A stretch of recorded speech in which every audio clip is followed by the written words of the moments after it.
Very good morning friends. कैसे हो आप लोग। मैं आपको टीच करूंगा DT and IDT. DT direct taxation, IDT indirect taxation. और आपको ये सब्जेक्ट पढ़ के बहुत मजा आने वाला है क्योंकि जिंदगी में आपने ये सब्जेक्ट इस लेवल तक बहुत ज्यादा नहीं पढ़ा है। जो लोग ग्रेजुएशन करने के बाद डायरेक्ट एंट्री ले रहे हैं उन्होंने तो शायद पढ़ा भी हो ग्रेजुएशन में, लेकिन इस लेवल का नहीं पढ़ा होगा। और जो अपना फाउंडेशन क्लियर करके आ रहे हैं उनके लिए तो ये सब्जेक्ट बिल्कुल नया है। वो लाइफ में सब्जेक्ट को पहली बार पढ़ने वाले हैं और कोशिश रहेगी कि इस सब्जेक्ट को बहुत ज्यादा इंटरेस्टिंग बनाया जाए। इंटरेस्टिंग है भी, और मैंने कोशिश भी करी है कि इस सब्जेक्ट को मैं और ज्यादा से ज्यादा इंटरेस्टिंग बनाऊं, आपको समझ में आए ये सब्जेक्ट और आप अच्छा स्कोर भी कर सकते हो क्योंकि इसके अंदर प्रैक्टिकल्स भी बहुत सारे आपको मिलने वाले हैं। तो देखो, टैक्सेस जो होते हैं वो दो तरीके के होते हैं, direct taxes and indirect taxes. आपको ये पता है, direct taxes and indirect taxes. ये तो एक बहुत सिंपल सा क्वेश्चन है जो हर इंडियंस को पता होता है। और ऑल ओवर वर्ल्ड जितने भी कंट्रीज हैं ऑलमोस्ट सब जगह दो ही तरीके के टैक्सेस होते हैं, डायरेक्ट टैक्सेस और इनडायरेक्ट टैक्सेस। जो आप सरकार को डायरेक्टली पे करते हो उसको कहा जाता है डायरेक्ट टैक्सेस। जो आप टैक्स सरकार को इनडायरेक्टली पे करते हो that is called the indirect taxes.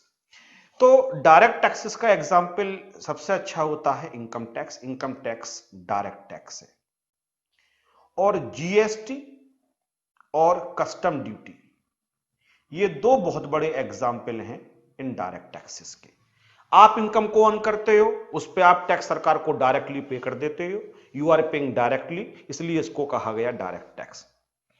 और आप किसी रेस्टोरेंट में जाते हो, रेस्टोरेंट में आप जाते हो, अपना मनपसंद पिज्जा, बर्गर, शाही पनीर जो भी आपको पसंद है आप उसको ऑर्डर करते हो, खाना पीना खाते हो। जो बिल आता है उसमें जीएसटी लगा होता है और जीएसटी के साथ आप बिल को पे करते हो जो रेस्टोरेंट का ओनर होता है उसके लिए।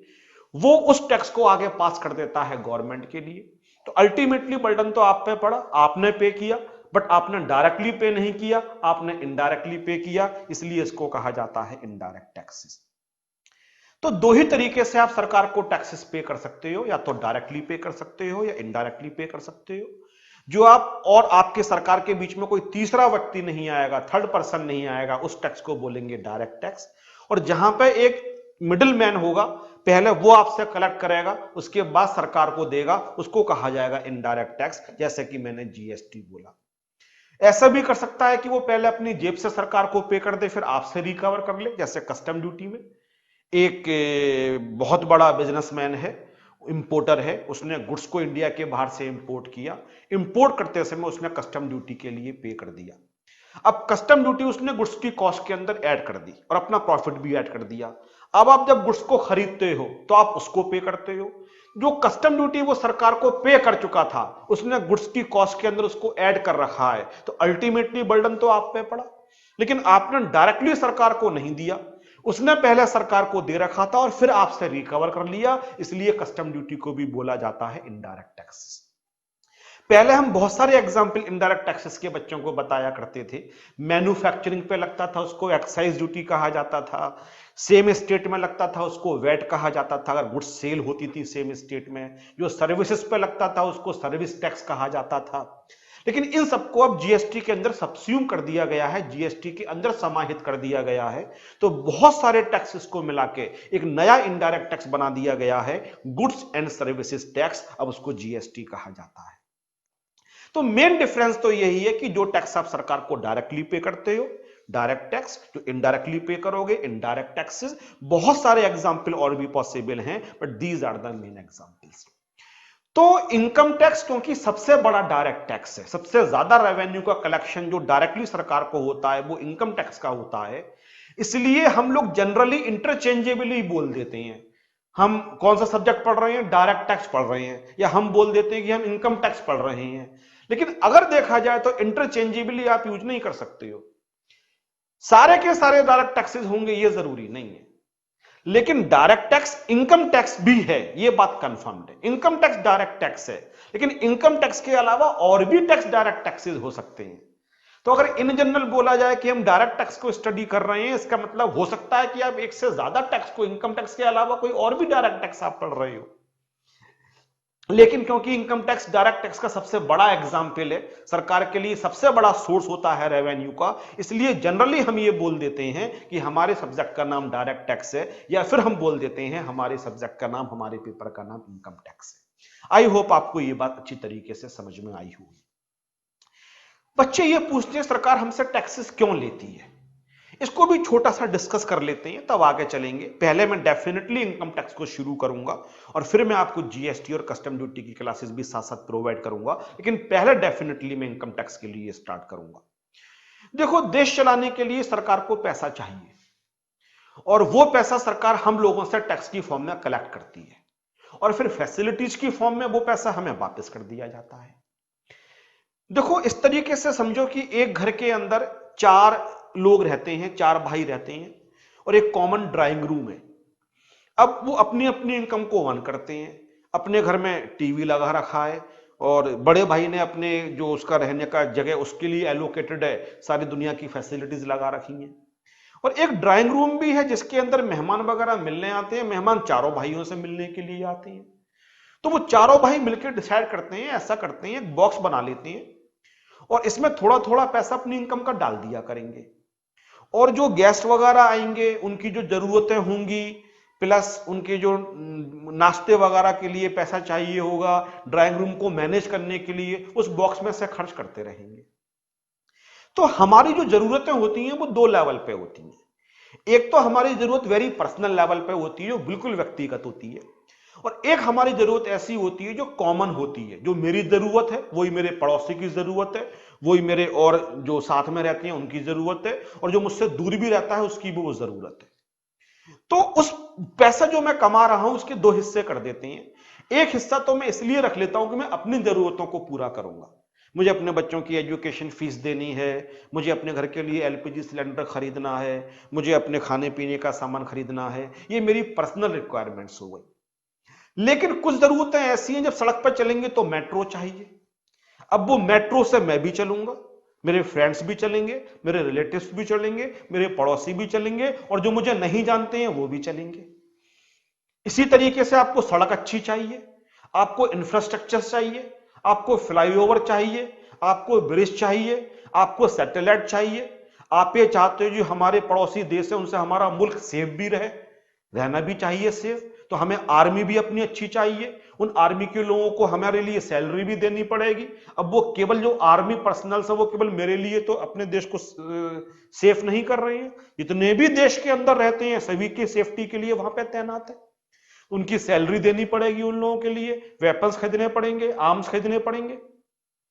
तो सरकार को ये सारे काम करने के लिए जो कॉमन काम है, जो लार्जली सोसाइटी को प्रभावित करते हैं, इफेक्ट करते हैं, जो एक लार्ज लेवल पे आपकी लाइफ को बेटर बनाते हैं, देश के बेनिफिट के लिए होते हैं, हमारा कंट्री प्रोग्रेस करे इसके लिए खर्चा किया जाता है। जैसे इसरो ने अभी चंद्रमा पे भेजा था चंद्रयान, वो बिल्कुल लास्ट मोमेंट पर जाके थोड़ा सा कनेक्शन टूट गया और हम सबको डिसअपॉइंटमेंट हुआ, लेकिन अनाउंसमेंट इसरो ने कर दिया है कि बहुत जल्दी इसरो चंद्रयान 3 भी लॉन्च करने वाला है और वी होप कि वहां पे पहुंचेगा।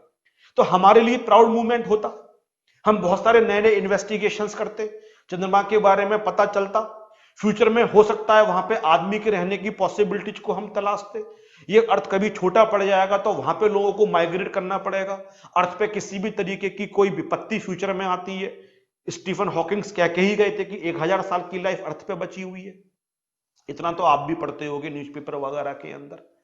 तो सोचो, जो सरकार है वो हमारे प्रेजेंट और फ्यूचर को सेव करने के लिए, बेटर करने के लिए क्या क्या करती है।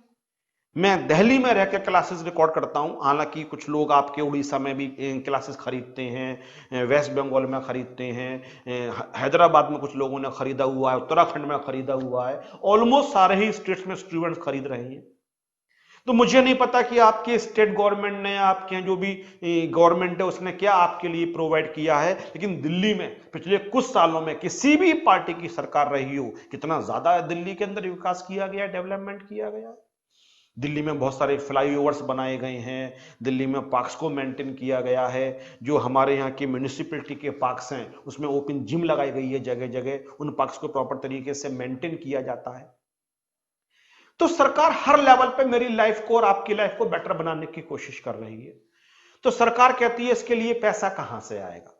तो जो भी पैसा हम लोग कमाते हैं उसमें से कुछ पैसा तो हमारी पर्सनल नीड्स के लिए होता है और कुछ हम सरकार को दे देते हैं, और जो सरकार के पास पूल बन जाता है, सरकार के पास कॉमन फंडिंग टैक्सेस की होती है, वो हमारे लिए ही, हमारे बेनिफिट के लिए ही फैसिलिटीज की फॉर्म में हमको वापस कर दिया जाता है और हमें उसको फिर बेनिफिट मिलता है।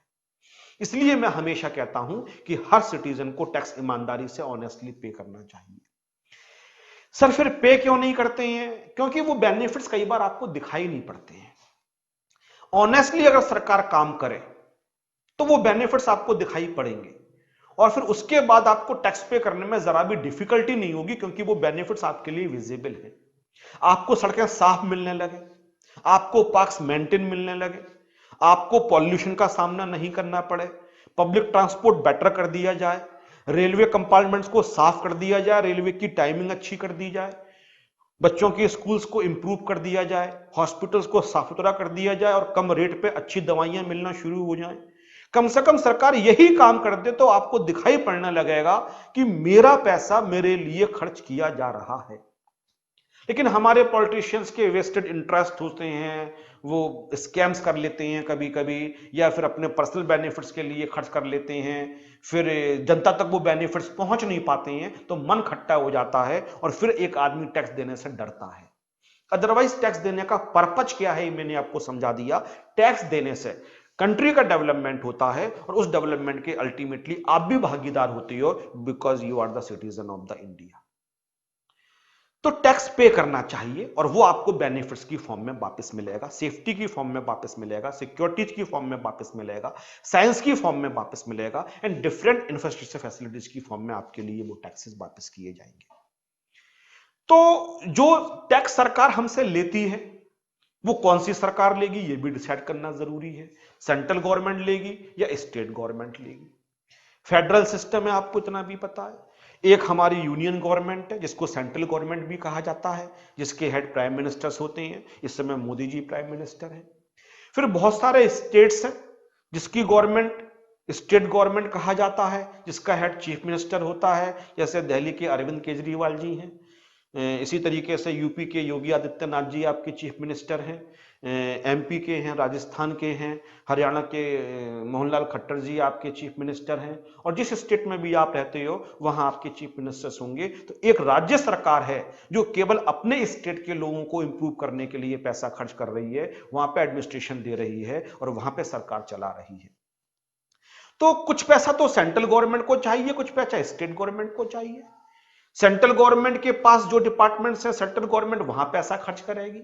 जो स्टेट गवर्नमेंट के जुरिस्डिक्शंस में आता है, स्टेट गवर्नमेंट उस चीज को इंप्रूव करेगी। तो ये कैसे डिसाइड किया जाए कि कौन सा टैक्स किसके पास जाना चाहिए? तो कॉन्स्टिट्यूशन के अंदर 3 लिस्ट दे रखी है। एक लिस्ट को कहा जाता है यूनियन लिस्ट, एक को कहा जाता है स्टेट लिस्ट और एक को कहा जाता है कॉन्करेंट लिस्ट। यूनियन लिस्ट में जितने भी मैटर लिखे हुए हैं उन सब पे लॉ पास करने की जो अथॉरिटी डेलीगेट की गई है वो सेंट्रल गवर्नमेंट के पास है। स्टेट लिस्ट में जितने भी मैटर्स दे रखे हैं उन पे लॉ पास करने की, एक्ट बनाने की जो पावर दे रखी है वो स्टेट गवर्नमेंट के लिए दे रखी है। और जिन मैटर्स पे, चाहे फाइनेंशियल मैटर्स हो चाहे नॉन फाइनेंशियल मैटर्स हो, कोई भी कानून इंडिया में पास होगा उसकी पावर गवर्नमेंट के पास आनी चाहिए कॉन्स्टिट्यूशन से। और उन सारे मैटर्स को 3 लिस्ट में डिवाइड किया गया है, union list, state list and the concurrent list. बहुत पहले यह समझ लिया गया था कि कन्फ्लिक्ट नहीं हो स्टेट गवर्नमेंट और सेंट्रल गवर्नमेंट के बीच में, टकराव नहीं हो, इसलिए उन दोनों का जुरिस्डिक्शंस पहले ही डिवाइड कर दिया गया। कौन से मैटर्स सेंट्रल गवर्नमेंट्स को दिए जा रहे हैं और कौन से स्टेट गवर्नमेंट को दिए जा रहे हैं, और कुछ कॉन्करेंट लिस्ट में डाले गए हैं, वहां सेंट्रल गवर्नमेंट के पास भी पावर है लेजिस्लेशन पास करने की और स्टेट गवर्नमेंट के पास भी। हमें बाकी मैटर्स से मतलब नहीं है। हम तो अपने उन एक्ट की बात करेंगे जो हमें पढ़ना है। हम इनकम टैक्स की बात करेंगे, हम जीएसटी की बात करेंगे, हम कस्टम ड्यूटी की बात करेंगे। जो इनकम टैक्स है वो यूनियन लिस्ट के अंदर दे रखा है। तो इनकम टैक्स से रिलेटेड कोई भी एक्ट पास किया जाएगा, इनकम टैक्स का जो लेवी होगा, इनकम टैक्स का जो कलेक्शन होगा, उसकी सारी की सारी पावर सेंट्रल गवर्नमेंट को दे रखी है, यूनियन गवर्नमेंट को दे रखी है। इसलिए जो हम टैक्स पे करते हैं वो डायरेक्टली सेंट्रल गवर्नमेंट के पास जाता है, जिसको हम डायरेक्ट टैक्स या इनकम टैक्स कह रहे हैं। इसीलिए मैं दिल्ली में खड़े होकर टीच कर रहा हूं और राजस्थान का स्टूडेंट पढ़ रहा है, और दोनों स्टेट में प्रोविजन सेम है, क्योंकि स्टेट के लेवल पर पढ़ाया ही नहीं जा रहा है, यूनियन लेवल पर टीच किया जा रहा है, इंडिया के लेवल पर टीच किया जा रहा है। उत्तराखंड में रह के आप कोई भी कोर्स कर रहे हो तब भी डीटी का सिलेबस सेम होगा, राजस्थान में रह के कोर्स कर रहे हो आप तो अभी सेम होगा, आप केरला में रह के कर रहे हो तब भी सेम सिलेबस होगा, तेलंगाना में रहते हो तब भी सेम सिलेबस होगा, क्योंकि वो टैक्स सेंट्रल गवर्नमेंट को जाना है, जो पूरे इंडिया में सेम गवर्नमेंट है, एक ही गवर्नमेंट है। इसी तरीके से कस्टम ड्यूटी भी आपका यूनियन लिस्ट में दे रखा है। जो हम कस्टम ड्यूटी पे करते हैं वो राज्य सरकार, स्टेट गवर्नमेंट को पे नहीं करते हैं, वो हम सेंट्रल गवर्नमेंट को पे करते हैं। इसलिए कस्टम ड्यूटी के जो रेट्स होंगे वो पूरे इंडिया में सेम चल रहे होंगे जब आप गुड्स को इंपोर्ट करते हैं। अब जीएसटी जो होता है, जीएसटी आने के बाद ये कॉम्प्लिकेटेड इश्यू हो चुका है, इसको हम कभी बाद में फ्यूचर में डिस्कस करेंगे। एक बोला जाता है सीजीएसटी, एक बोला जाता है SGST, central goods and service tax, और एसजीएस का मतलब हो गया state government goods and services tax. ये सेंटर का हो गया, एक स्टेट का हो गया। जीएसटी आने के पहले अगर गुड्स इंट्रा स्टेट सेल होती थी, intra state sale, intra state sale का मतलब हो गया अगर सेल दिल्ली में शुरू हुई और दिल्ली में ही खत्म हो गई, एक राज्य के अंदर सेलर भी था और बायर भी था, इस पर वैट लगता था और वैट जाता था स्टेट गवर्नमेंट के पास। लेकिन इंटर स्टेट सेल होती थी एक राज्य से दूसरे राज्य में, यूपी से दिल्ली, यूपी से राजस्थान, यूपी से वेस्ट बंगाल, तो वहां लगता था सीएसटी, सेंट्रल सेल्स टैक्स, और ये जाता था सेंट्रल गवर्नमेंट के पास। कौन सा टैक्स किस सरकार के पास जाएगा ये पहले से डिसाइडेड है। जो इंट्रा स्टेट सेल होती थी, दिल्ली के सेलर ने दिल्ली के बायर को चीज को बेचा तो वैट लगता था, और वो लिखा हुआ था स्टेट लिस्ट के अंदर, इसलिए स्टेट गवर्नमेंट के पास जाता था। तो दिल्ली वैट अलग होता था, राजस्थान वैट अलग होता था, केरला वैट अलग होता था, और महाराष्ट्र वैट अलग होता था, गोवा का वैट अलग होता था, हर राज्य का अपना वैट चलता था। लेकिन अगर गुड्स एक स्टेट से दूसरे स्टेट में बेची जाती थी तो लगता था सेंट्रल सेल्स टैक्स, और ये क्योंकि यूनियन लिस्ट में लिखा था ये टैक्स सेंट्रल गवर्नमेंट के पास जाता था, और ये पूरे इंडिया में सेम रहता था। किसी भी दो स्टेट में बेचे रेट सेम रहेगा, क्योंकि यूनियन गवर्नमेंट तो पूरे इंडिया में सेम प्रोविजंस के लिए अप्लाई करती है। तो अब इन टैक्सेस का क्या हुआ, अब जीएसटी आने के बाद ये जीएसटी के अंदर मर्ज हो चुके हैं, जिसको हम डिटेल में बाद में डिस्कस करेंगे। बहरहाल मैं बताना क्या चाह रहा था, मैं बताना यह चाह रहा था कि जो भी टैक्सेस हम पे करते हैं हमें फैसिलिटीज की फॉर्म में वापस मिलता है, लेकिन थोड़े टैक्सेस हम सेंट्रल गवर्नमेंट को पे करते हैं और कुछ टैक्सेस हम स्टेट गवर्नमेंट को पे करते हैं। लेकिन क्योंकि मैं इनकम टैक्स शुरू कर रहा हूं, जो डायरेक्ट टैक्स भी कहा जाता है, ये हम सेंट्रल गवर्नमेंट को पे करते हैं, इसलिए इसको यूनियन लिस्ट में लिखा गया है इस वजह से। और इनकम टैक्स एक्ट 1961 ये मैं आपके लिए टीच करूंगा, जो कि 1961 में पास किया गया था by the central government in the parliament. कोई भी एक्ट पास करने के लिए पहले लोअर हाउस लोकसभा, फिर राज्यसभा, उसके बाद प्रेसिडेंट जैसे ही सिग्नेचर कर देते हैं, तो पहले बोलते हैं बिल, जब राज्यसभा में पार्लियामेंट के दोनों हाउसेज में आता है, और जब वो एक्ट में कन्वर्ट हो जाता है तो बिल की जगह उसको एक्ट बोला जाता है। जैसे इसमें सीएबी का पहला जो चल रहा था, सिटीजन अमेंडमेंट बिल, और जब प्रेसिडेंट के साइन हो गए, दोनों हाउसेज से पास हो गया, तो सीए बन गया, सिटीजन अमेंडमेंट एक्ट। तो जब टेबल पे आता है बिल होता है, जब सैंक्शन मिल जाता है दोनों हाउसेस से, प्रेसिडेंट से, तो वो एक्ट बन जाता है। तो income tax act 1961, income tax के कलेक्शन के लिए जो एक्ट पास किया गया था, हमें ये स्टडी करना है आज की डेट। तो इनकम टैक्स में बहुत सारी बातें करेंगे, अभी तो जर्नी शुरू हुई है और चलती रहेगी, ये जर्नी बहुत लंबी जर्नी चलेगी, बहुत कुछ आपको टीच करूंगा, और एंड तक कोशिश करूंगा कि इनकम टैक्स आपका जितने भी सब्जेक्ट पढ़ रहे हो फेवरेट सब्जेक्ट बने, ये पूरी कोशिश मेरी रहेगी। तो इनकम टैक्स जो होता है वो हम एनुअली पे करते हैं, एक पूरे साल की इनकम पे इनकम टैक्स पे किया जाता है। इनकम टैक्स पे करने में आपके पास चॉइस नहीं है, चलो मंथली इनकम पे टैक्स पे कर देते हैं, या क्वार्टरली इनकम पे टैक्स पे कर देते हैं, या हाफ ईयरली पे कर देते हैं, 10 दिन की इनकम पे टैक्स पे कर देते हैं। You do not have the option. Income tax हमेशा एनुअली पे होता है, पूरे साल की इनकम पे आपको टैक्स पे करना पड़ेगा।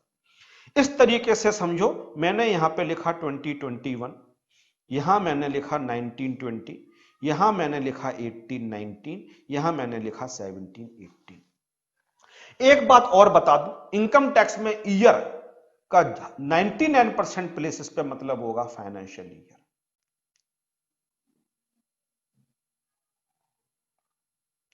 कैलेंडर ईयर का इनकम टैक्स में बस एक या दो जगह ही यूज किया गया है, बहुत रेयर।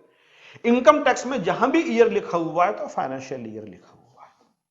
कैलेंडर ईयर जो होता है वो जैन से लेकर दिसंबर होता है, और जो फाइनेंशियल ईयर होता है वो अप्रैल से लेकर मार्च होता है। तो जब भी हम बात करेंगे तो ईयर का मतलब हमेशा हम लोग फाइनेंशियल ईयर ही मानेंगे, जो अप्रैल से मार्च चल रहा है। जैसे 2021 का मतलब हो गया 1 अप्रैल 2020 से लेके 31 मार्च 2021। 1920 का मतलब हो गया 1 अप्रैल 2019 से लेके 31 मार्च 2020। तो मैंने यहां पे कुछ फाइनेंशियल ईयर लिखे, 2021, 1920, 18, 19, 17, 18। अभी अभी मैंने आपसे कहा जो इनकम टैक्स पे किया जाता है वो पे किया जाता है एनुअल बेसिस पे। तो अगर 17-18 में आपने इनकम को अर्न किया, पूरे साल इस इनकम पे टैक्स पे करोगे, तो वो टैक्स किस ईयर में पे करोगे? वो 18-19 में पे करोगे। 17-18 में की इनकम पे 17-18 में तो टैक्स पे कर ही नहीं सकते हो। सर क्यों नहीं कर सकते हैं?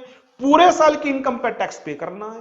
तो 17-18 का जो आखिरी दिन रहा होगा 31 मार्च, उसको रात को 12 बजे जाके ही तो पता चला होगा कि कितनी इनकम को अर्न किया गया है। जब तक इनकम का पूरा कैलकुलेशन नहीं कर लोगे पूरे साल की इनकम पे, तो टैक्स कैसे पे करोगे? और टैक्स एनुअल ही पे होना है। तो 17-18 की इनकम पे जो टैक्स पे किया गया होगा वो 18-19 में किया गया होगा। 18-19 की इनकम पे जो टैक्स पे किया गया होगा वो 19-20 में किया गया होगा। और जो 19-20 की इनकम पे टैक्स पे किया जाएगा वो 20-21 में किया जाएगा। दोबारा सुनो, क्योंकि पूरे साल की इनकम पे टैक्स पे करना है, तो जब तक ईयर खत्म नहीं हो जाएगा तब तक यह पता ही नहीं होगा कि हमने कितनी इनकम को अर्न किया।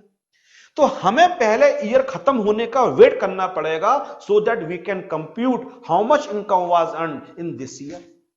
और फिर उस इनकम को कंप्यूट करने के बाद उस पर टैक्स निकालेंगे। लेकिन अब तो वो नेक्स्ट ईयर में ही निकाला जा रहा होगा, क्योंकि जिस ईयर में इनकम को अर्न किया वो तो खत्म होने पे आ गया। इसीलिए 17-18 की इनकम पे जो टैक्स पे किया गया होगा वो 18-19 में, 18-19 की इनकम को जो कंप्यूट करके टैक्स निकाला गया होगा 19-20 में, और 19-20 की इनकम पे जो टैक्स निकाला गया होगा 20-21 में। तो जिस ईयर में टैक्स को कंप्यूट किया जाता है, the year in which income tax is assessed और कंप्यूटेड और calculated is called the assessment year. Assessment year से ही हमेशा इनकम टैक्स शुरू होता है। असेसमेंट ईयर का मतलब ये होता है जिस ईयर में आप इनकम टैक्स को पे करते हो, असेस करते हो। असेस का मतलब होता है कंप्यूट करना, कैलकुलेट करना। The year in which income is assessed और कंप्यूटेड और calculated is called the assessment year. तो 17-18 की इनकम के लिए असेसमेंट ईयर कौन सा हो गया? 18-19। 18-19 की इनकम के लिए असेसमेंट ईयर कौन सा हो जाएगा? 19-20। और 19-20 में जो इनकम अर्न की गई उसके लिए असेसमेंट ईयर कौन सा हो जाएगा? 20-20। जिस ईयर में इनकम को अर्न करते हैं उसके बाद वाले ईयर में इनकम को असेस किया जाता है और उस पर फिर इनकम टैक्स को निकाला जाता है। तो जिस ईयर में आप इनकम को असेस कर रहे हो कि कितनी इनकम पे हमें टैक्स पे करना है, कितना टैक्स पे करना है, उस ईयर को कहा जाता है असेसमेंट ईयर।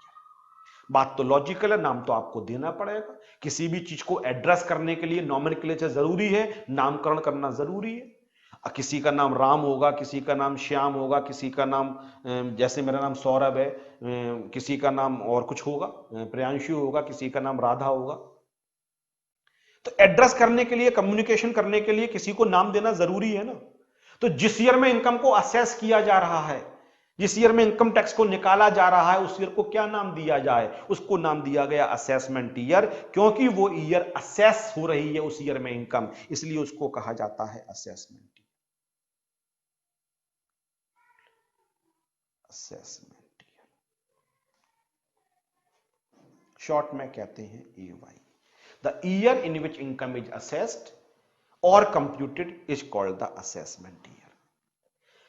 अब ध्यान से सुनो, जिस ईयर में इनकम को अर्न किया गया उसको तो बोल दिया गया असेसमेंट ईयर, लेकिन जिस ईयर में इनकम को अर्न किया गया होगा उसको क्या नाम दिया जाए?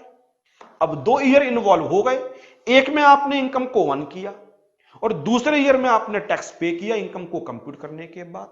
जिस ईयर में इनकम को असेस किया, जिस ईयर में आपने टैक्स पे किया, उसको तो नाम दे दिया गया असेसमेंट ईयर, लेकिन यह भी तो पूछो आपकी जिस ईयर में इनकम को अर्न किया गया उसे क्या नाम दिया जाए? हां सर, यह बात भी जरूरी है, उसको क्या नाम दिया जाए? तो क्योंकि वो ईयर हमेशा असेसमेंट ईयर से पहले वाला ईयर होगा, हमेशा असेसमेंट ईयर से पहले वाला होगा, तो इनकम टैक्स डिपार्टमेंट ने सोचा पहले वाले की इंग्लिश होती है प्रीवियस, तो उस ईयर का नाम दे दिया गया प्रीवियस ईयर। यह नाम बहुत मजेदार नाम नहीं है, प्रीवियस ईयर। प्रीवियस ईयर से केवल इतना पता चल रहा है कि यह असेसमेंट ईयर से पहले वाला ईयर होगा, लेकिन इससे यह पता नहीं चल रहा है कि इस ईयर का पर्पज क्या है। जैसे असेसमेंट ईयर से तो पर्पज भी चल रहा है कि जिस ईयर में भी असेस किया गया होगा। अब इनकम टैक्स पढ़ रहे हैं तो इस ईयर में इनकम और इनकम टैक्स को असेस किया गया होगा, लेकिन प्रीवियस ईयर नाम से यह पता नहीं चल रहा है कि इस ईयर में हुआ क्या होगा। हां, यह पता चल रहा है कि असेसमेंट ईयर से पहले वाला ईयर है, तो कॉमन सेंस लगाएंगे, क्योंकि असेसमेंट ईयर से पहले वाले ईयर में इनकम को अर्न किया जाता है, तो प्रीवियस ईयर की डेफिनेशन हो गई the year in which income is earned is called the previous year. जिस ईयर में इनकम को अर्न किया जाता है उसको प्रीवियस ईयर कहा जाता है। क्या मेरी बात समझ पाए जो मैंने आपको समझाने की कोशिश करी? Try to understand my point, बहुत ही मैं अच्छी बात आपके लिए बता रहा हूं। जिस ईयर में आपने इनकम टैक्स को कंप्यूट किया दैट इज असेसमेंट ईयर, तो इनकम डेफिनेटली उससे पहले वाले ईयर में अर्न की गई होगी, तो उसको नाम किया दीजिए, क्योंकि वो हमेशा असेसमेंट ईयर से पहले वाला ईयर होगा, इसलिए उसके नाम दे दिया गया प्रीवियस ईयर, और इस तरीके से कॉम्बिनेशन बन गया। अगर असेसमेंट ईयर 18-19 है तो प्रीवियस ईयर हो जाएगा 17-18। अगर असेसमेंट ईयर 19-20 है तो प्रीवियस ईयर हो जाएगा 18-19। अगर असेसमेंट ईयर 20-21 है तो प्रीवियस ईयर हो जाएगा 19-20। देखो, जो मैं बोल रहा हूं उस बात को ध्यान से समझना, वरना गलती कर दोगे। ध्यान से सुनना मेरी बात के लिए। मैं ये नहीं बोल रहा हूं कि 17-18 प्रीवियस ईयर है इसलिए असेसमेंट ईयर 18-19 होगा। मैंने बल्कि ये बोला कि अगर असेसमेंट ईयर 18-19 है तो प्रीवियस ईयर 17-18 होगा। तो डिफरेंस है, डेफिनेटली डिफरेंस है। मैंने ये नहीं बोला कि 18-19 प्रीवियस ईयर है तो असेसमेंट ईयर 19-20 होगा। मैंने कहा क्योंकि असेसमेंट ईयर 19-20 है इसलिए प्रीवियस ईयर 18-19 होगा। एंड सिमिलरली आई सेड अगर असेसमेंट ईयर 20-21 है तो प्रीवियस ईयर 19-20 होगा। सर ऐसा क्यों कह रहे हो? देखो, प्रीवियस का मतलब होता है पहले वाला, तो हमें यह बताना पहले चाहिए कि किससे पहले वाला। आप समझो बात के लिए, हम प्रीवियस ईयर को आइसोलेशन में नहीं बोल सकते हैं, हम प्रीवियस ईयर को इंडिपेंडेंटली नहीं बोल सकते हैं। यह रेस्पेक्टिव टर्म है, किसी के साथ ही बोला जाएगा, क्योंकि पहले वाला तो आपको बताना पड़ेगा किससे पहले वाला। तो इसीलिए क्योंकि असेसमेंट ईयर से पहले वाला होगा तो पहले हमें बोलना चाहिए असेसमेंट ईयर, उसके बाद हमें बोलना चाहिए प्रीवियस ईयर। तो अगर टैक्स का एक्सपर्ट बनना है, टैक्स की मास्टरी करनी है और टैक्स सही तरीके से आपको समझना है, तो जो मैं कह रहा हूं मानते हुए चलना। जब भी कोई पूछे कि इन दोनों ईयर्स के बताओ कौन सा असेसमेंट ईयर है कौन सा प्रीवियस ईयर है, नेवर से कि ये प्रीवियस ईयर है ये असेसमेंट ईयर है, बल्कि ये बोलो इस ईयर में हम टैक्स को कंप्यूट कर रहे हैं, इनकम को कंप्यूट कर रहे हैं, ये असेसमेंट ईयर है। इसका मतलब इनकम इससे पहले वाले ईयर में अर्न की गई होगी और इससे पहले वाले ईयर को क्या बोला जाएगा? प्रीवियस ईयर बोला जाएगा।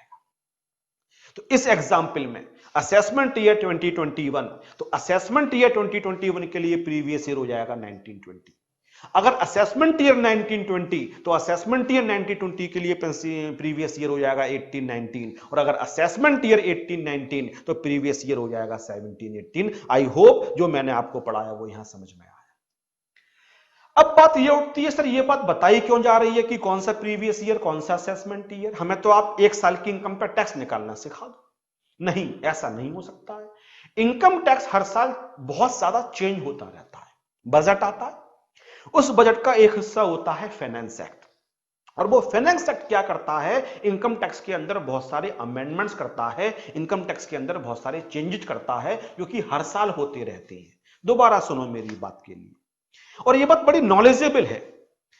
आप जब कंपनीज एक्ट में अमेंडमेंट करते हैं तो आप कंपनीज अमेंडमेंट एक्ट लेके आते हैं।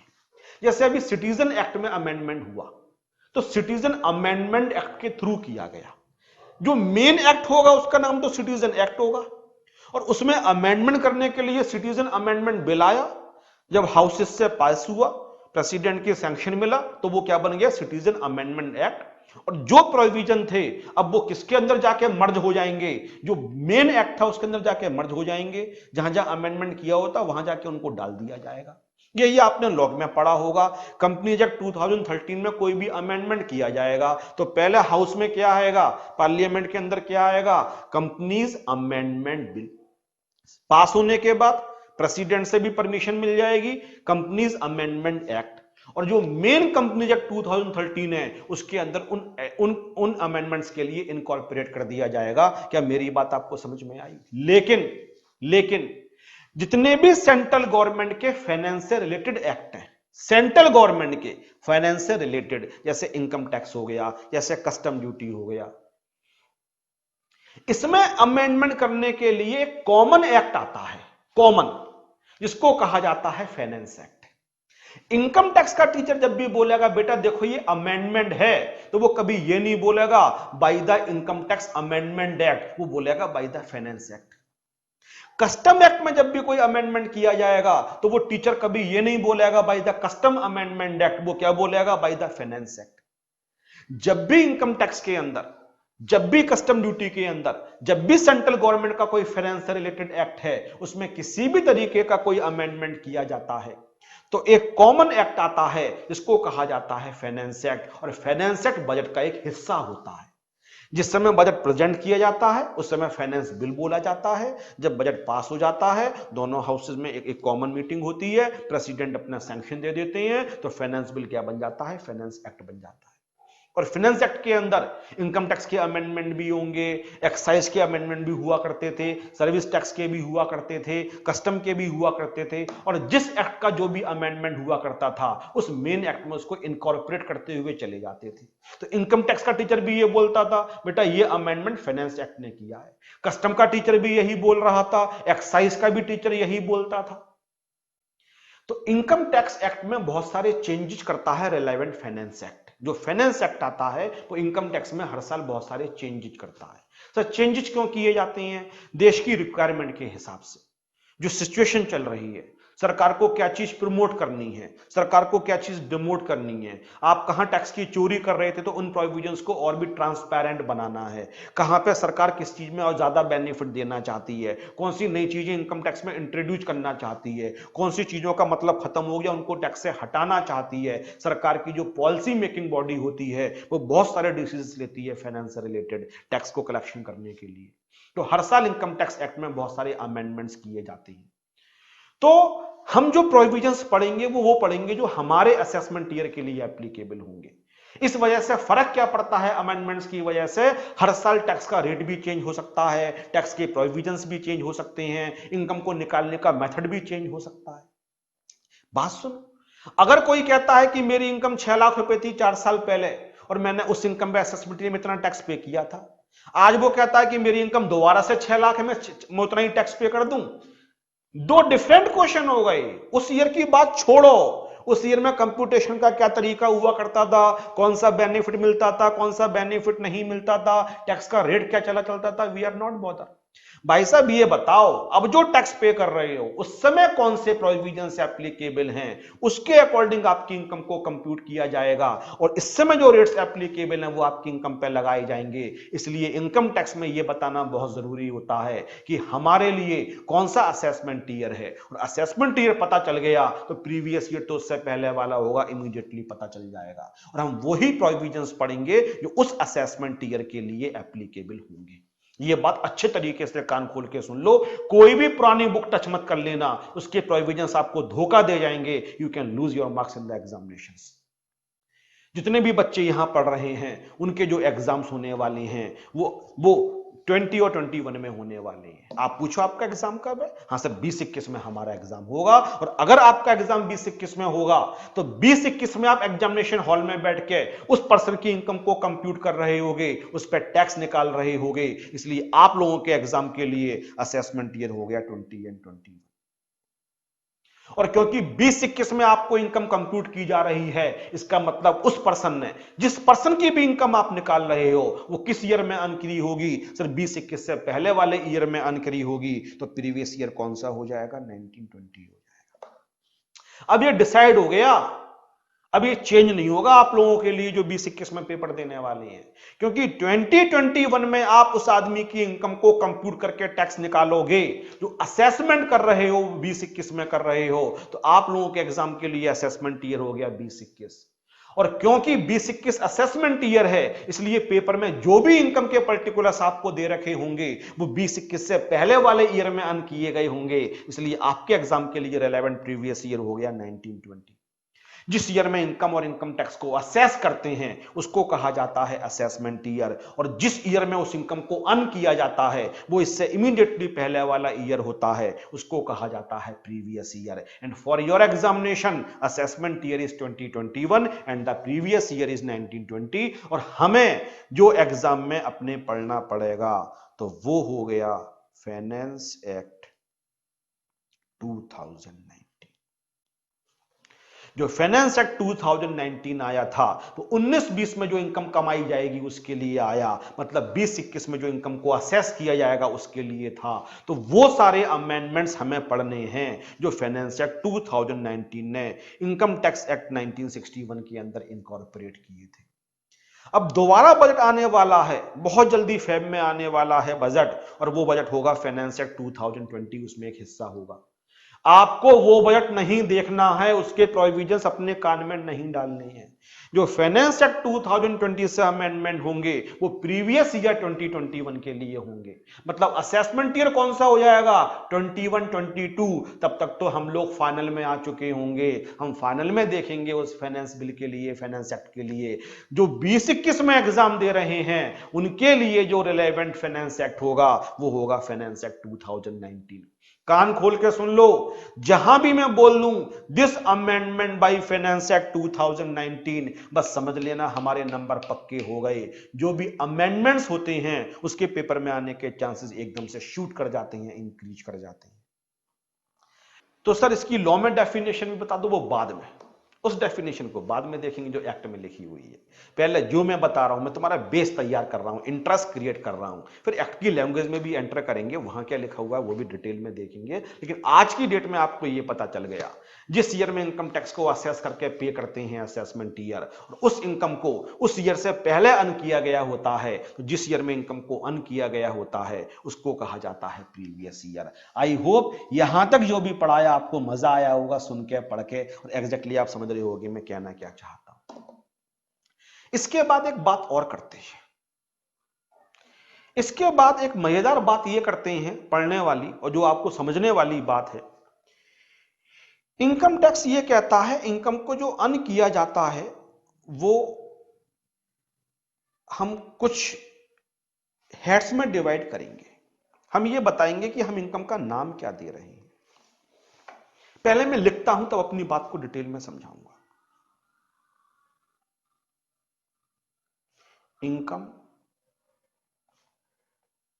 अंडर द हेड सैलरीज, ठीक है sir. Income under the head house property.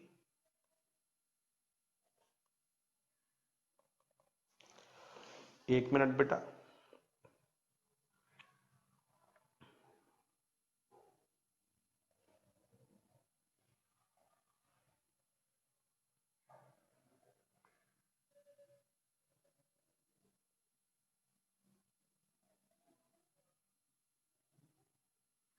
आपको मोबाइल यूज नहीं करना है जब मैं पढ़ा रहा हूं, नहीं, बहुत जरूरी मैसेज था। स्टूडेंट्स कभी कभी कुछ ऐसा पूछते हैं और कोई खास काम होगा तभी मैं देख लिया, वरना मैं भी फोन यूज नहीं करूंगा, आप भी यूज नहीं करोगे। और तीसरा, income under the head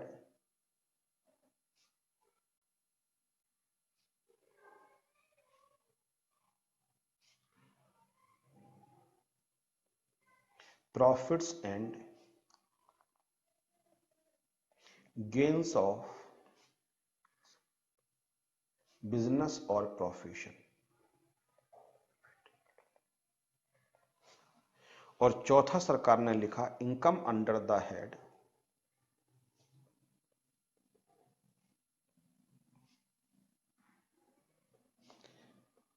capital gains.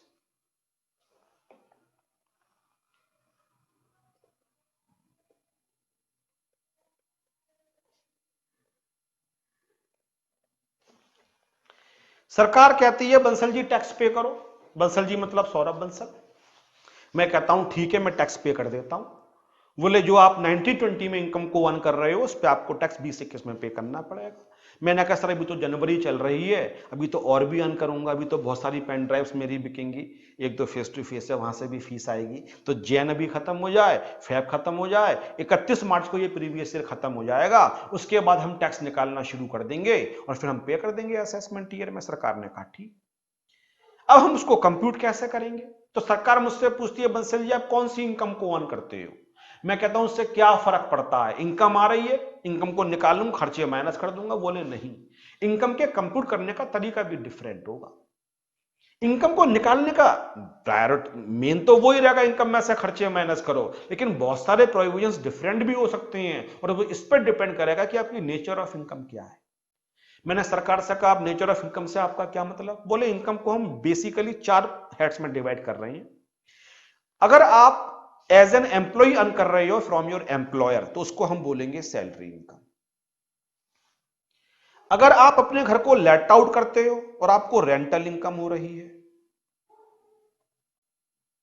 घर को लेट आउट करने से, तो उसको नाम दिया गया income under the head house property. अगर आप रेंटल इनकम को अर्न कर रहे हो तो उसको हम नाम देंगे income under the head house property. ठीक है सर। बोले अगर आप किसी भी तरीके का बिजनेस या प्रोफेशन कैरी करते हो, किसी भी तरीके का बिजनेस या प्रोफेशन, बिजनेस का मतलब होता है गुड्स को मैन्युफैक्चर या ट्रेडिंग वगैरह करना, और प्रोफेशन का मतलब होता है स्किल्ड बेस होती है, टैलेंट बेस होती है, उसको हम बोलेंगे पीजीबीपी। पीजीबीपी शॉर्ट में बोलते हैं, वैसे नाम है profits and gains of business and profession. Short में कहने की हैबिट पड़ गई है तो इनिशियल्स लेके हमने बना दिया पीजीबीपी, प्रॉफिट का पी, गेन्स का जी, बिजनेस का पी और प्रोफेशन का पी, पीजीबीपी। और बोले अगर आप अपनी एसेट्स को बेचते हो, एसेट्स के लिए transfer of capital assets. Capital asset और एसेट आज की क्लास में सेम मतलब मान लो, थोड़ा सा बहुत माइनर डिफरेंस होता है। अगर अपनी एसेट्स के लिए सर आप बेचते हो तो एसेट्स के लिए अगर आप बेचते हो तो उस इनकम को बोलेंगे income under the head capital gains. और बात भी सही है, आप एसेट को बेचते हो तो वो तो रेवेन्यू नेचर की नहीं है, वो तो कैपिटल नेचर की है, उसको बोला जाएगा कैपिटल गेन। अब आपको मैं बता रहा हूं कि आप अपने आसपास नजर डाल के देखो, अपने पेरेंट्स के बारे में सोचो, आपके भाई बहन अगर इनकम को अर्न कर रहे हैं उसके बारे में सोचो, अपने रिलेटिव्स के बारे में सोचो, फ्रेंड्स के बारे में सोचो, रिलेटिव्स के बारे में सोचो, सेलेब्स के बारे में सोचो, सेलिब्रिटीज हैं जिनको भी आप जानते हो, और सोचो ये किस तरीके से इनकम को अर्न कर रहे हैं, तो आपको 99.9% इन 4 में ही फॉल करते हुए मिलेंगे सारे लोग। अगर एम्प्लॉयर एम्प्लॉय का रिलेशन है, आप जॉब करते हो तो सैलरी इनकम हो जाएगी, अगर आपने अपने घर को किराए पे दिया हुआ है तो रेंटल इनकम हो जाएगी, आप अगर बिजनेस करते हो या talent base skilled base income को अर्न करते हो तो आपका पीजीबीपी हो जाएगा। और अगर आपके लिए किसी भी तरीके की एसेट्स को बेचते हो, आपने कभी अपना घर बेच दिया, आपने कभी अपनी ज्वेलरी बेच दी, उसको बोलेंगे income under the head capital gain. एक छोटी सी बात बता दूं, बात में तो डिटेल में डिस्कस करना ही है, मैं बेसिक्स पढ़ा रहा हूं, इनकम टैक्स में इंटरेस्ट क्रिएट कर रहा हूं आपका, तो आप अपना कोई कोर्स जो भी है कर लेते हो। एक डॉक्टर है, वो डॉक्टर एमबीबीएस करने के बाद, एमएसएमडी करने के बाद सपोज करते हैं अपना क्लिनिक खोल लेता है, अपना एक खोल के डॉक्टरी अपनी कर रहा है, प्रैक्टिस कर रहा है, बोलेंगे income under the head PGBP because he is providing professional services. लेकिन अगर वो डॉक्टर किसी हॉस्पिटल में एज एन एम्प्लॉय ज्वाइन कर लेता है, तो अब क्योंकि एम्प्लॉय एम्प्लॉय का रिलेशन हो गया, तो अब इसके लिए पीजीबीपी नहीं बोला जाएगा, अब इसको income under the head salaries बोला जाएगा।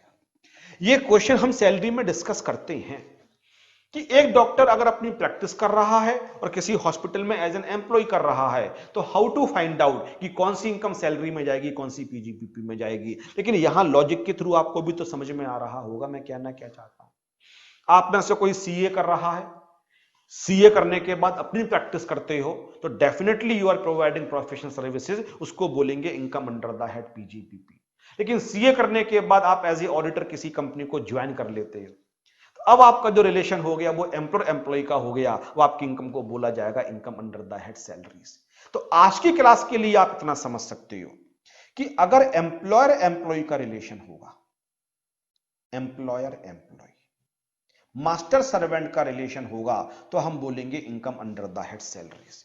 और अगर ये रिलेशन नहीं होगा तो बोला जाएगा पीजीबीपी। आप अपनी प्रैक्टिस कर रहे हो, अपनी मर्जी के मालिक हो, कोई आपके ऊपर नहीं बैठ के आपको टर्म्स और डिक्टेट कर रहा है, पीजीबीपी। कोई आपके ऊपर बैठा हुआ है जो आपसे काम करवाने के आपको पैसे दे रहा है, आप अपनी मर्जी के मालिक नहीं हो, आपका एम्प्लॉय एम्प्लॉय का रिलेशन है, that is income under the head salaries. इसी तरीके से एक बात मैं और भी बता दूं, एक आदमी बिल्डर है, वो 50 मकान बना के बेचता है, और मैं भी अपना मकान बेचता हूं।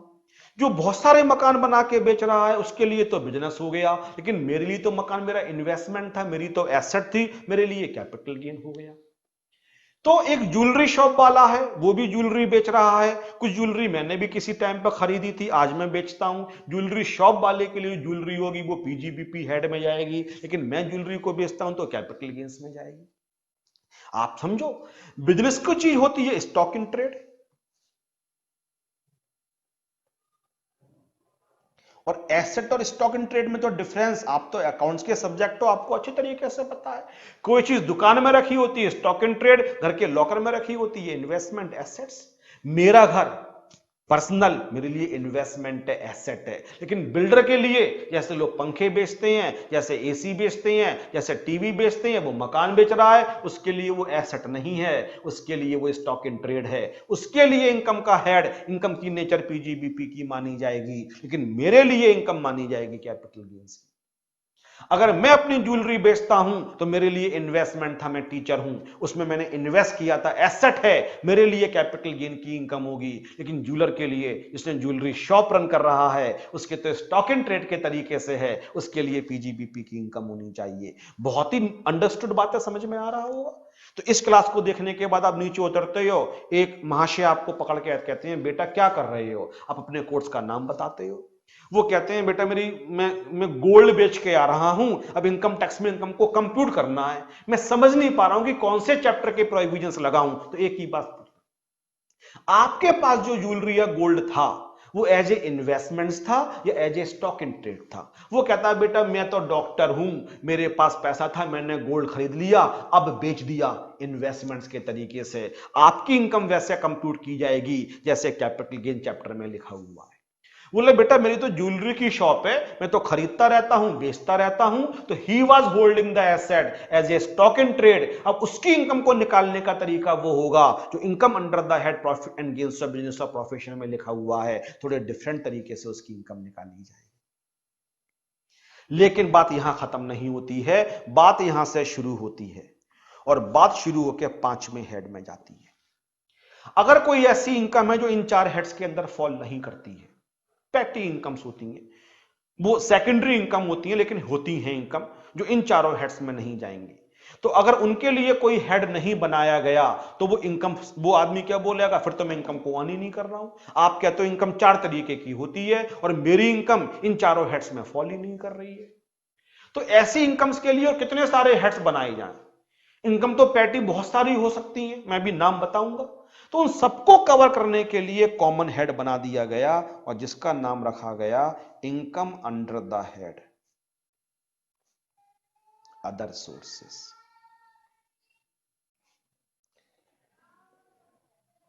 और मालूम है क्या लिखा गया, the income which does not fall under above 4 head, जो ऊपर लिखे 4 हेड्स में फॉल नहीं करेगी तो उसका ऑटोमेटिकली हेड क्या हो जाएगा, income under the head house property. आप समझो जो मैं आपको बता रहा हूं, आपके मतलब की चीजें हैं सारी की सारी। ऊपर लिखी हेड्स को डिफाइन किया गया है और ये रेजिडुअल हेड हो गया।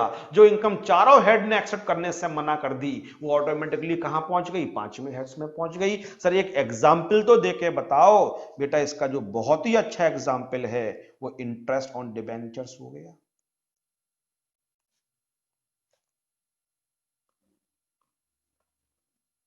मेरे पास डिबेंचर्स हैं, डिबेंचर्स में मुझे इंटरेस्ट मिलता है, क्या बताओ सैलरी इनकम है, नहीं। क्या रेंटल इनकम है, नहीं। क्या बिजनेस की इनकम है, नहीं। क्या क्या क्या कैपिटल गेन है, कैपिटल गेन तब होगा जब डिबेंचर को बेचूंगा। Debenture is investment asset, debentures पे इंटरेस्ट मिल रहा है क्योंकि ये चारों हेड्स में नहीं जा रही है, तो ये क्या हो गई, income under the head other sources. इसका एक एग्जांपल और भी है, डिविडेंड ऑन शेयर्स। हाँ सर ये तो बहुत है। आपके दिमाग में स्मगलिंग आया होगा, आपके दिमाग में पिक पॉकेटिंग आया होगा, आपके दिमाग में सड़क में पड़ी हुई चीज मिल गई ये आया होगा।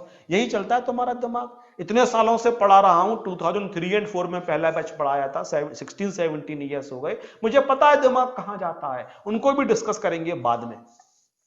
अभी उन इनकम की बात कर लेते हैं जो कमाई जाती हैं, जो एक सोफिस्टिकेटेड तरीके से कमाई जा रही हैं। किसी के पास शेयर्स है, अगर वो शेयर को बेचता है तो कैपिटल गेन होगा। बेच नहीं रहा है शेयर्स को, शेयर्स तो उसको डिविडेंड मिल रहा है, कंपनी को प्रॉफिट हुआ, कंपनी डिक्लेयर्ड द डिविडेंड। अब उसकी जो इनकम होगी वो उसकी इनकम अदर सोर्सेस के अंदर जाएगी। ये डिविडेंड ना तो सैलरी में आ रही है, ना रेंटल इनकम है, ना बिजनेस प्रोफेशन की इनकम है, ना कैपिटल नेचर की है। जो चारों में नहीं गई income under the head other sources. इसमें एक इनकम और भी बताता हूं, कैजुअल इनकम। जितनी भी कैजुअल इनकम होती है, कैजुअल इनकम का मतलब होता है जो बाई चांस होती है या ड्रॉ ऑफ लॉट्स के थ्रू होती है या फिर इलेक्ट्रॉनिक मीडिया पे जितने भी गेम शोज आते हैं, और भी बताऊंगा कौन कौन सी होती हैं, लेकिन अभी मैं थोड़े से एग्जाम्पल आपको, इन सबको मिला के कहा जाता है आपके लिए कैजुअल इनकम। जैसे लॉटरी, जैसे गैम्बलिंग, जैसे क्रॉस वर्ल्ड पजल्स, जैसे races including horse races,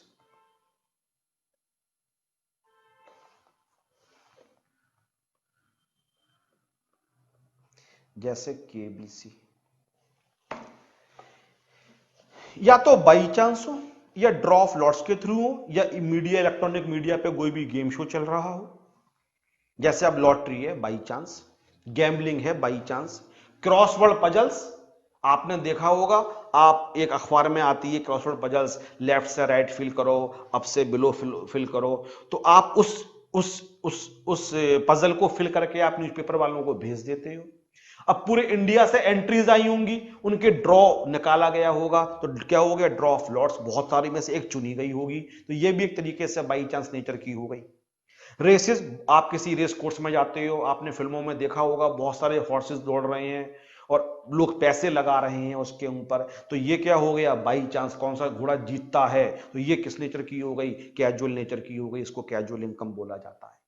electronic media पे जितने भी गेम शो आते हैं, जैसे कौन बनेगा करोड़पति, सलमान खान का 10 का दम, इसमें जो भी प्राइज मनी होता है उसको भी कैजुअल इनकम बोला जाता है। और इन सब के लिए जो हेड ऑफ इनकम माना जाता है वो अदर सोर्सेज, क्योंकि ना तो सैलरी इनकम है, ना हाउस प्रॉपर्टी की इनकम है, ना पीजीबीपी की इनकम है, ना किसी कैपिटल एसेट को बेचा गया, इसलिए इसके लिए हेड माना जाता है income under the head other sources. मैं यहां खड़े होकर अदर सोर्सेज पे 1 घंटे 2 घंटे 3 घंटे पढ़ा दूं, क्योंकि पूरा चैप्टर है। लेकिन आज बेसिक की क्लास है, आज मेरी बात समझने की कोशिश करो।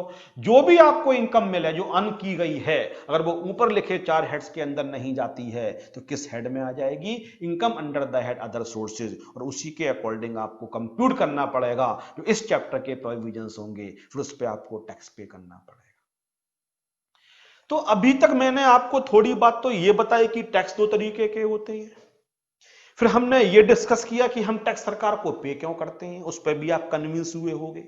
फिर मैंने इनकम टैक्स की जब शुरुआत करी तो ये बताया कि जिस ईयर में टैक्स पे करते हैं, इनकम को कंप्यूट करते हैं असेसमेंट ईयर, और उस इनकम को उससे पहले वाले ईयर में अर्न किया जाता है, इसलिए प्रीवियस ईयर। और फाइनली मैंने ये बताया कि इनकम को 5 हेड्स में डिवाइड किया गया है, 4 तो डिफाइंड है और एक रेजिडुअल है जो इनकम ऊपर लिखे 4 हेड्स में नहीं जाएगी, वो आखिरी हेड में चले जाएगी। इसको बोला जाएगा income under the head other sources. अब थोड़ा रेस्ट करो, आप रेस्ट करो, सोचो सर ने पढ़ाया क्या। इन बातों को आपने कॉपी पर नोट कर लिया होगा। तरीका क्या रहेगा? देखो, क्लास में तो बच्चे क्लास मिस कर देते हैं, फिर टीचर की रिक्वेस्ट करनी पड़ती है, सर हमारी तबीयत खराब हो गई थी, हमारी सर बाइक पंक्चर कर गई थी, या सर हमारे घर पे कुछ काम था, सर हमें एक्स्ट्रा क्लास मिल जाएगी। ये ऐसी तो कोई खुशामद वाली बात नहीं है। यहाँ तो आपके हाथ में रिमोट है, आधे घंटे देखो, 15 मिनट देखो, 25 मिनट देखो, मत देखो। तुमने पेमेंट कर दिया, तुम्हारे पास क्लासेस पहुंच गई, ना इट्स योर ड्यूटी कि आप कैसे देखते हो। हर चीज के पॉजिटिव्स भी होते हैं, नेगेटिव्स भी होते हैं, बेनिफिट्स भी होते हैं, नुकसान भी होते हैं, बेनिफिट्स एफिशिएंसी दोनों होती है। पेन ड्राइव क्लास या वीडियो क्लासेस के पहले बेनिफिट्स की अगर हम बात करें तो एक बेनिफिट ये होता है कि आपका आने जाने का टाइम बहुत सारा बच जाता है, जो आप ट्रांसपोर्टेशन में खर्च करते थे। दूसरे शहर में पढ़ने जाते थे तो वहां आप कोई एकोमोडेशन लेते थे, होटल हॉस्टल लेते थे, पीजी लेते थे, खाना आपको आपके मनमाफिक नहीं मिलता था, खर्चा भी आपका होता था। कभी कोई क्लास मिस हो जाती थी, टीचर आपको बैकअप देने के लिए तैयार नहीं होते थे। इन सब बातों से आपको निजात मिल जाती है। अब आपको ट्रांसपोर्टेशन का खर्चा नहीं करना पड़ेगा, ट्रांसपोर्टेशन में टाइम आपका वेस्ट नहीं हो रहा है, दूसरे शहर में जाके खर्चा नहीं करना पड़ रहा है, पेरेंट्स के पास अपने घर में रह के आप अपने मनपसंद का खाना खा सकते हो। लेकिन ये बेनिफिट से तो एक बहुत बहुत बहुत बड़ा ड्रॉबैक भी है कि क्लासेस के अंदर एक पंक्चुअलिटी होती है, एक टाइम टेबल होता है, आप पहुंचो या नहीं पहुंचो, सर अपनी क्लासेस लेंगे तो आपको मजबूरी में पहुंचना ही पड़ता था। अगर मिस हो गया तो बैकअप कैसे मिलेगा? लेकिन यहां क्योंकि आपके हाथ में की है तो आपको लगता है अब तो हम जब चाहे तब देखेंगे, और आप पोस्टपोन करते रहोगे। आपको लगेगा चलो सुबह 2 घंटे बाद देखते हैं, बस ये मैच खत्म हो जाए। मैच खत्म होने के बाद सोचोगे चलो बस एक मैगी बना के खा लेते हैं, फिर देखते हैं। उसके बाद सोचोगे चलो थोड़ा व्हाट्सएप पे चैट कर लेते हैं, इंस्टाग्राम टिकटॉक देख लेते हैं, उसके बाद यार पढ़ना शुरू करेंगे। और अपने हाथ में की होने की वजह से आप आज का दिन पूरा निकाल दोगे। अब कल मालूम है क्या सोचोगे? चलो ऐसा करते हैं 1 घंटे की जगह 2 घंटे देख लेंगे और हमारा काम चल जाएगा।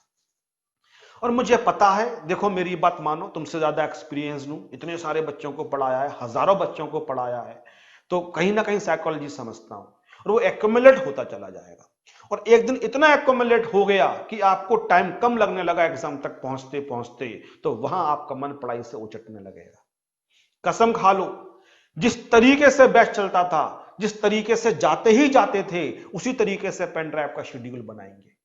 चाहे दिन में 1 क्लास देखने का रखो, चाहे 2 क्लासेस देखने का रखो, चाहे आप ड्यूरेशन की 1 घंटा देखेंगे या 2 घंटा देखेंगे या 3 घंटा देखेंगे, जो भी आपको शूट करता हो। लेकिन जो टाइम टेबल आपने बनाया उस पर आपको रहना पड़ेगा।